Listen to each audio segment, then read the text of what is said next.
کھونا پڑتا ہے اپنی اولاد کی عزتیں، اپنی اولاد کو کامیاب دیکھنے کے لیے خود قربانی دینی پڑتی ہے۔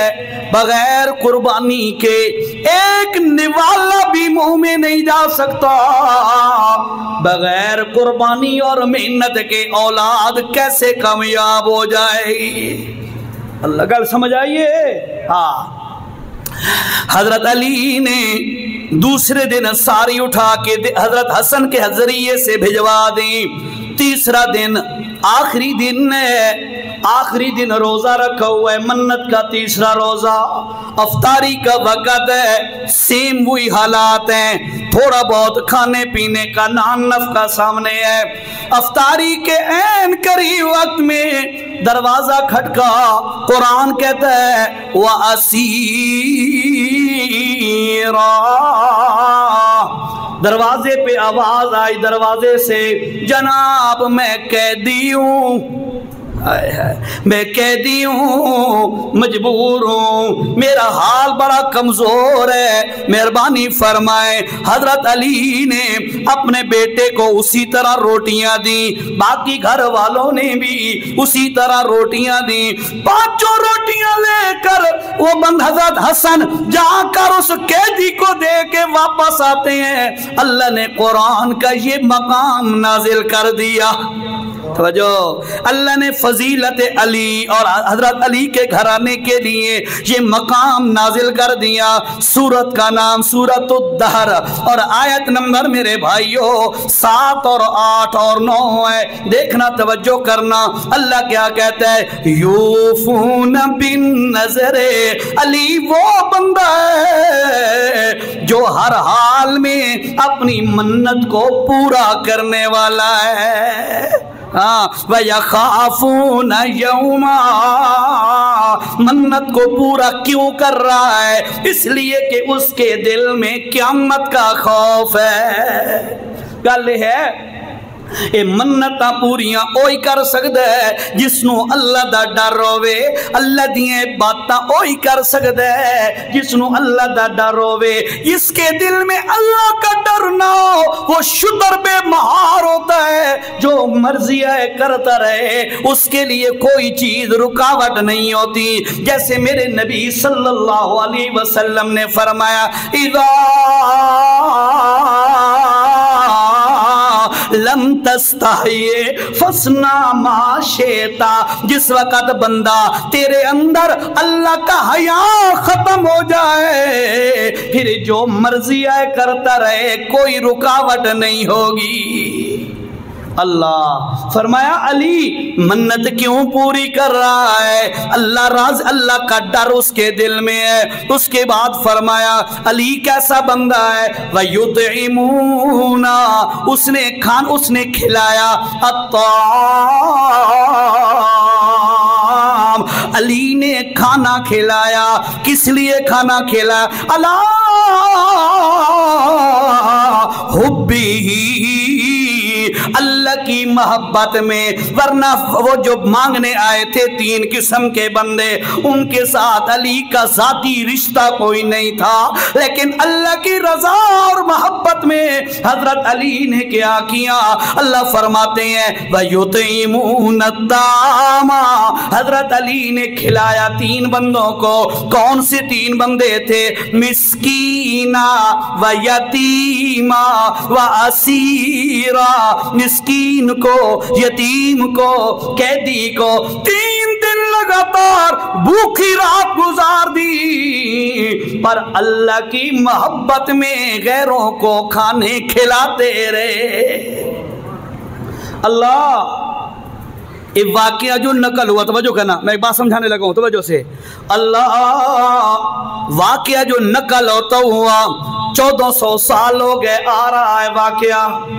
کوئی ذہن میں بات آ جائے بھائی انہوں نے، حضرت علی اور اس کی فیملی نے یہ جو کام کیا تھا، 3 دن فاقے کاٹ کے غریبوں مسکینوں کو جو کھلایا تھا، متاں انہاں دی کوئی دنیاوی لالچ ہوئے، توجہ کرنا بات سمجھنا ذرا متا انہاں دی کوئی دنیاوی لالچ ہوے واہ واہ حاصل کرنی ہو سکتا ہے خلافت کی خواہش مند ہو اور کوئی دنیاوی لالچ ہو. اللہ فرماتے ہیں دلوں کے حالات جاننے والا کون ہے؟ انہو علیم بذات الصدور. دلوں کے حالات جو اللہ جانتا ہے. اللہ نے گواہیاں دے کے فرمایا او لوگو وَيُطْعِمُونَ الطَّعَامَ عَلَىٰ حُبِّهِ. علی اور اس کے گھرانے کے دل کی گواہیاں میں دے رہا ہوں. انہوں نے جو قربانی دی ہے دنیاوی لالچ نہیں، عَلَىٰ حُبِّهِ اللہ کی محبت میں دی ہے. علی کی فضیلت بھی بیان کر دی، علی کی صفائی بھی بیان کر دی. حضرت علی کوئی معمولی بندہ نہیں ہے. خیر آگے چلیے نا. وقت گزرتا گیا، اللہ کے نبی رخصت ہو گئے. حضرت ابو بکر 2 سال کے لیے اللہ نے ان کو امت کا امیر بنایا، امیر المؤمنین، خلیفۃ المسلمین. حضرت ابو بکر صدیق 2 سال. پھر حضرت عمر کا دور آیا، انہوں نے 6 سال گزارنے کے بعد وہ شہید ہو گئے. پھر حضرت عثمان کا زمانہ آیا. توجہ کرنا ذرا، حضرت عثمان کا زمانہ آیا. 12 سال حضرت عثمان کا دور رہا. بالآخر وہ بھی شہید ہو گئے. آپ کو ذی الحجہ کے مہینے میں نے شہادت عثمان سنائی تھی، یاد ہے نا؟ وہ بھی شہید کر دیے گئے. جب شہید ہو گئے سبائیوں نے دشمنوں نے مدینے کے اندر حضرت عثمان کو شہید کیا. اس کے بعد بالاتفاق حضرت علی المرتضیٰ 4تھے خلیفہ بنے، امیر المسلمین، امیر المؤمنین. حضرت علی رضی اللہ تعالیٰ عنہ بنے. جس وقت علی رضی اللہ تعالیٰ عنہ امیر المومنین بنے، انہوں نے پہلا فیصلہ کیا. ایک گل اتھے روکو، گل سمجھنی ذرا. ان کا جو پہلا فیصلہ تھا اس کی بارے میں بات کرنے لگا ہوں، اس سے پہلے حدیث سنو. اللہ کے پاک پیغمبر صلی اللہ تعالی علیہ وسلم نے فرمایا، توجہ سے بات سننا ذرا، کمال کی حدیث ہے، مفہوم حدیث سنیے گا. اللہ کے پاک پیغمبر نے فرمایا ارحم امتی بے امتی ابو بکر واشدهم فی امر اللہ عمر واصدقهم حیاء عثمان واقضاهم علی او کما قال صلی اللہ علیہ وسلم. میرے نبی نے کمال کی بات کی ہے، فرمایا ارحم امتی بے امتی ابو بکر. اور میرے صحابہ سن لو، میری ساری امت میں سے زیادہ نرم دل والا اور امت کے معاملے میں نرمی اختیار کرنے والا ابو بکر ہے. بڑا نرم مزاج، بڑا نرم مزاج، رقیق القلب. واقعات میں چلے جائیں گے تو اپنا موضوع رہ جائے گا. میں نے آج یہ موضوع لازمی مکمل کرنا ہے. بہرحال چلیں یہ آگے. میری امت میں سب سے زیادہ نرم دل والا رحم دل بندہ ابو بکر صدیق ہے. اور اس کے بعد فرمایا وَأَشَدُّهُمْ، زیادہ سخت. میری امت میں سب سے زیادہ سخت کس معاملے میں؟ فی امر اللہ، اللہ کے دین کے معاملے میں. اللہ کے دین کے معاملے میں میری امت میں سے سب سے سخت کون ہے؟ فرمایا عمر. عمر عجیب ہے، یہی بات ہے. میرے نبی نے فرمایا تھا عمر جس گلی سے گزر جائے شیطان بھی اس گلی سے نہیں گزرتا. ہاں بڑا سخت ہے، لیکن انجھے نہیں بھئی بے جا سختی نہ، اللہ کے دین کے معاملے میں. میرے نبی نے فرمایا وَأَشَدُّهُمْ، زیادہ شدید اور سخت ہے، فی امر اللہ، اللہ کے دین کے معاملے میں عمر بڑا سخت ہے۔ تیسرے نمبر پہ فرمایا وَأَصْدَقُهُمْ حَيَاءً عثمان، او لوگو سب سے زیادہ میری امت میں حیا کرنے والا، حیا والا عثمان ہے۔ حدیث یاد ہو سی او پنڈلی دے کپڑے علی ہے، کیا فرمایا تھا میرے نبی نے کہ عائشہ تو پوچھتی ہے ابا جی ابو بکر آئے کپڑا سیدھا نہیں کیتا، عمر آئے کپڑا نیچے نہیں کیا، ٹیک لگا کے بیٹھے رہے، میرا اب عثمان بن عفان جب آئے اس سے پہلے آپ فوراً الرٹ ہو گئے، سیدھے ہو کے بیٹھ گئے۔ وجہ کیا ہے؟ اللہ کی نبی نے فرمایا عائشہ عثمان میری امت کا وہ بندہ ہے یہ جب زمین پہ چلتا ہے اللہ کے فرشتے عرشوں پر اس سے حیا کرتے ہیں۔ تو فرمایا وَأَصْدَقُهُمْ حَيَاءً عثمان، حضرت عثمان حیا کے معاملے میں بڑا آگے ہے۔ اور چوتھے نمبر پہ فرمایا وَأَقْضَاهُمْ عَلِي، اور میرے صحابہ سنو، حضرت علی فیصلوں کے بارے میں سب سے آگے ہے۔ حضرت علی دے فیصلے بڑے نرالے ہوندے، میرے نبی نے فرمایا انہی فیصلوں میں سے تو وہ گل پہ سنوینا، حضرت علی نے فیصلہ کیا جس وقت مطالبہ زور پکڑ رہا تھا کہ حضرت عثمان کے قاتلین کا بدلہ لیا جائے، اور حضرت علی امیر المومنین بن گئے۔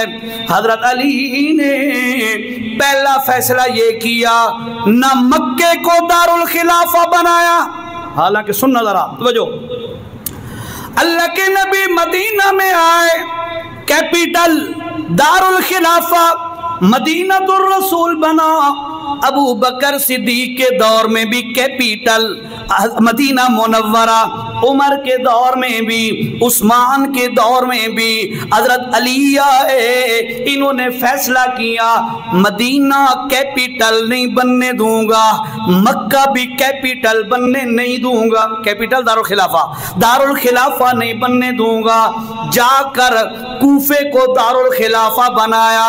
کیا عجیب فیصلہ ہے، میرے نبی نے جو کہا تھا وَأَقْضَاهُمْ عَلِي، علی کے فیصلے بڑے نرالے ہوتے ہیں۔ حضرت علی نے یہ فیصلہ کیوں کیا؟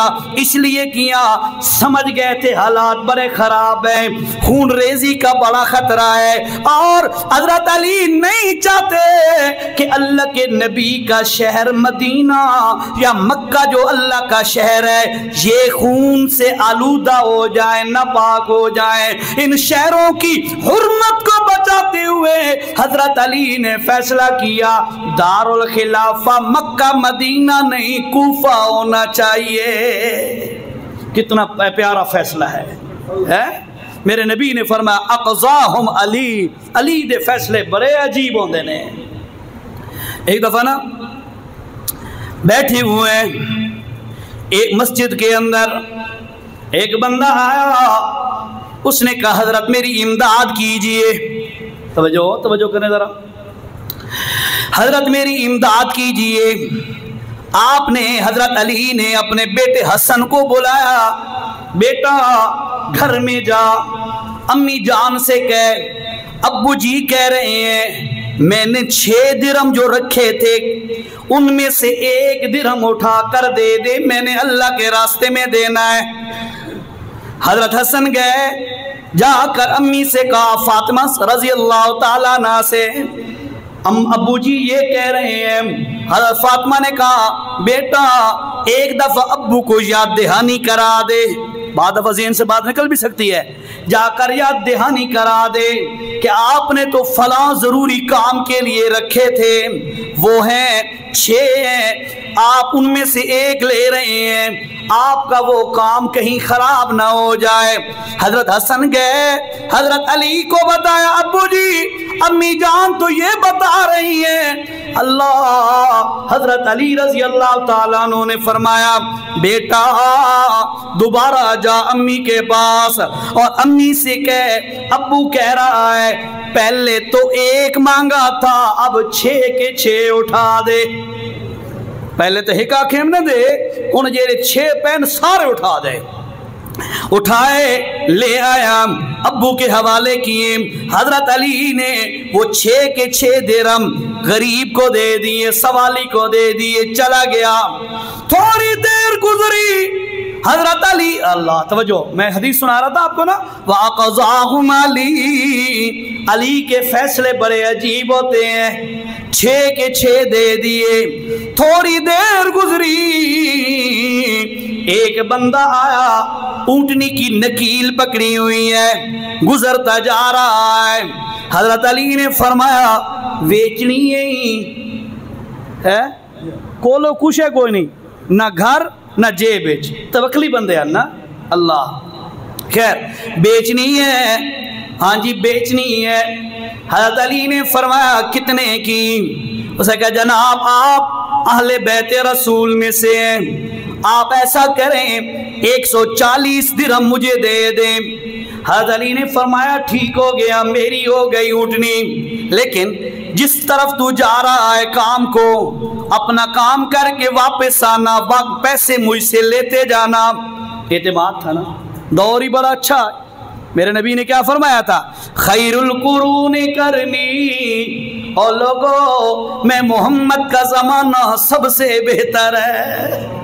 خیر القرون کرنی ثم الذین یلونہم، پھر اس کے بعد تابعین کا زمانہ بڑا اچھا ہے۔ ثم الذین یلونہم، پھر اس کے بعد تبع تابعین کا زمانہ بڑا اچھا ہے۔ 3 دوروں کی اللہ کے نبی نے تعریف کی ہے، انہی اچھے دور میں سے رہنے والا حضرت علی ہے۔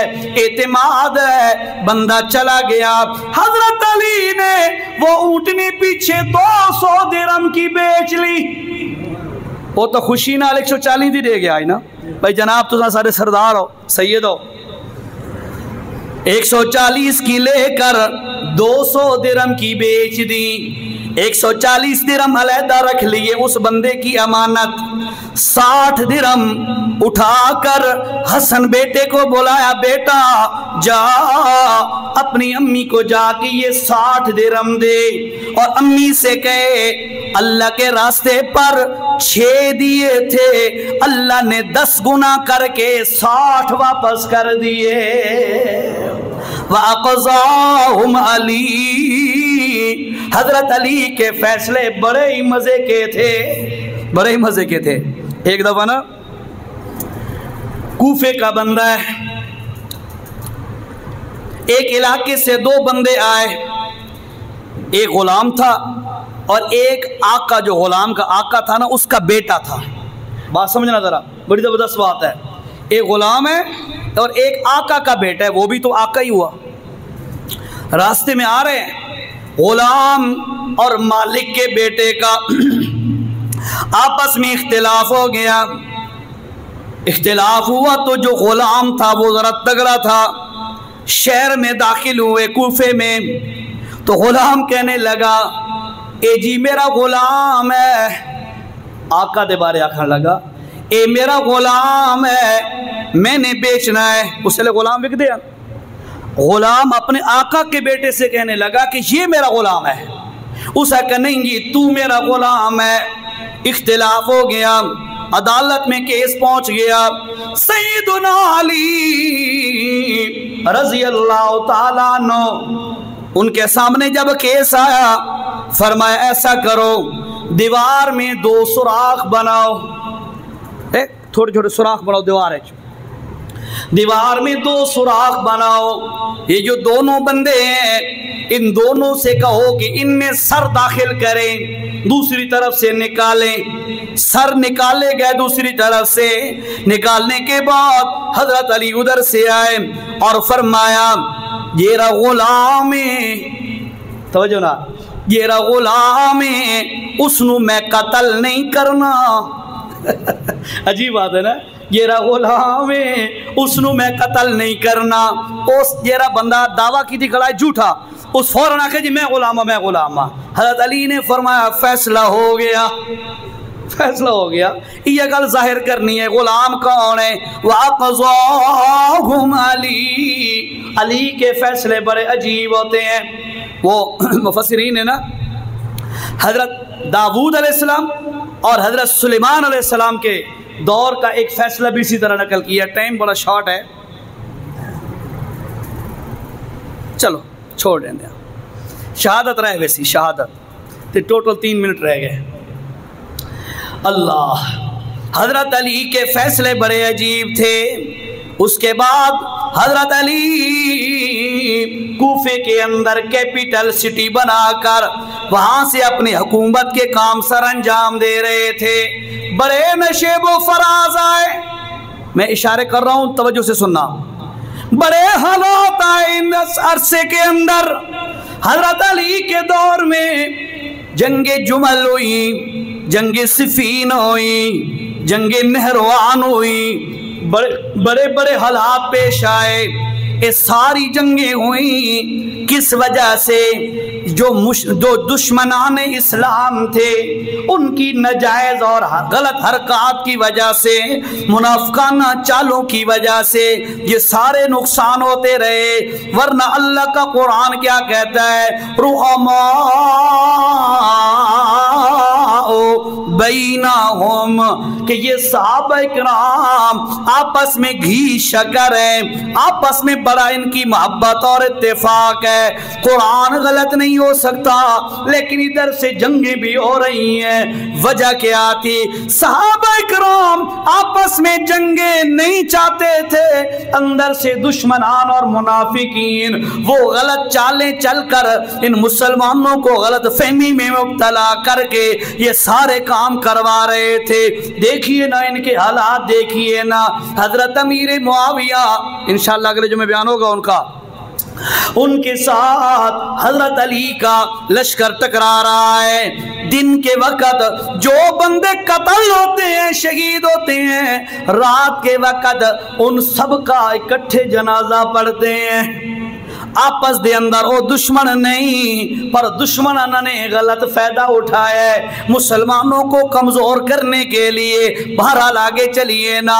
خیر، اللہ کا کرنا، جنگ جمل، جنگ صفین، جنگ نہروان، ان کے بعد جب دشمن ذرا کمزور ہو گیا، مسلمان مضبوط ہو گئے، حضرت امیر معاویہ اور حضرت علی رضی اللہ تعالیٰ عنہ کے حالات بہتر ہو گئے. دشمنوں نے سمجھا اب تو ہماری ساری چالیں ختم ہو گئیں. کیوں؟ اللہ کا قرآن کیا کہتا ہے؟ وَمَكَرُوا وَمَكَرَ اللَّهُ. کافر دشمن چال چلتا رہتا ہے. وَمَكَرَ اللَّهُ، اور اللہ ان کی چالوں کو توڑتا رہتا ہے. ایک معنی. دوسرا معنی یہ ہے وَمَكَرُوا وَمَكَرَ اللَّهُ، دشمن بھی اپنی چال چلتا ہے اور اللہ بھی اپنی حکمت بھری چال چلتا ہے. وَاللَّهُ خَيْرُ الْمَاكِرِينَ. اللہ کی چال، اللہ کا جو فیصلہ بڑا اچھا ہوتا ہے. بہرحال کیا ہوا؟ دشمنوں نے جب دیکھا ہماری ساری جال بنے ہوئے خراب ہو گئے، ٹارگٹ اچیو نہ ہوا، مسلمانوں کو ختم نہ کر سکے، اسلام کو نہ مٹا سکے. اب وہ بیٹھ کر گول میز کانفرنس ہو رہی ہے. سمجھیے گا بات کو، گول میز کانفرنس ہو رہی ہے. انہوں نے مشورہ کیا، یار دیکھو تو صحیح، اس وقت مسلمانوں میں مضبوطی لانے والے کون لوگ ہیں؟ ان کو ختم کرو.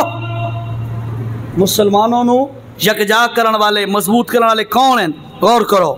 بڑے بڑے تھنک ٹینک بیٹھ گئے، غور کیا، یار کوفے میں بیٹھے ہوئے علی یہ بندہ ہے نمبر 2 شام کے اندر بیٹھا ہوا، دمشق کے اندر بیٹھا ہوا گورنر شام کا امیر معاویہ یہ بیٹھا ہوا ہے، اور مصر کا گورنر عمر بن عاص، یہ تینوں رضی اللہ تعالیٰ عنہ مجمعین، یہ تینوں ایسے تھنک ٹینک ہیں جن کی وجہ سے مسلمان تباہ نہیں ہو رہے، بچ رہے ہیں۔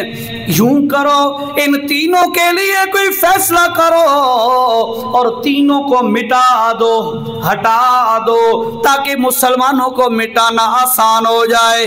بات سمجھ آ رہی ہے؟ توجہ کرنا ذرا۔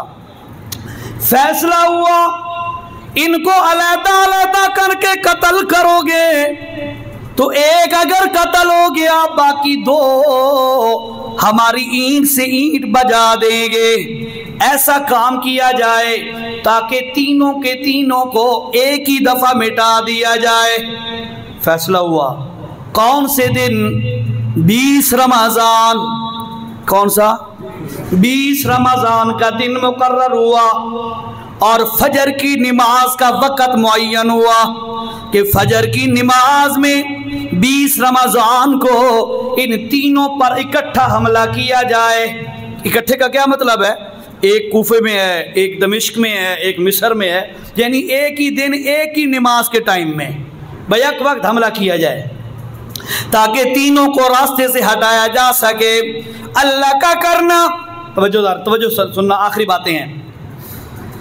3 بندے مقرر ہو گئے، تے حضرت علی نو قتل کرنے، تے عمر بن عاص نو قتل کرنے، تے علی المرتضی نو قتل کرنے۔ 3 بندے مقرر ہو گئے، اپنے اپنے ٹاسک پہ پہنچ گئے، ٹارگٹ پہ پہنچ گئے، اندھیرے میں چھپ کر بیٹھ گئے۔ فجر کی نماز کا وقت ہوا، اب انتظار میں بیٹھا مصر والا بندہ، عمر بن عاص کی انتظار میں مصر والا بندہ بیٹھا ہے۔ حضرت عمر بن عاص نکلے، اس نے حملہ کیا، حضرت زخمی ہوئے پر بچ گئے۔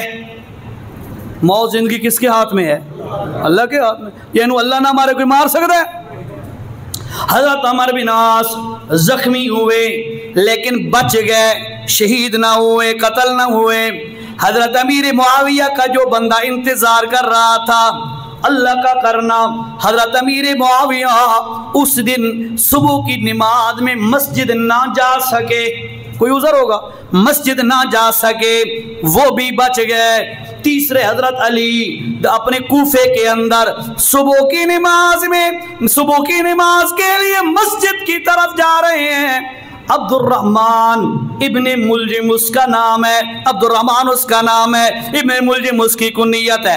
یہ بندہ حضرت علی پر حملہ آور ہوا اور حضرت علی کو اس ظالم نے شہید کر دیا۔ گل سمجھنا ذرا، حضرت علی شہید ہوئے کہ نہیں؟ بات توجہ سے سنو ذرا، پھر بتاؤ حضرت علی شہید ہوئے کہ نہیں؟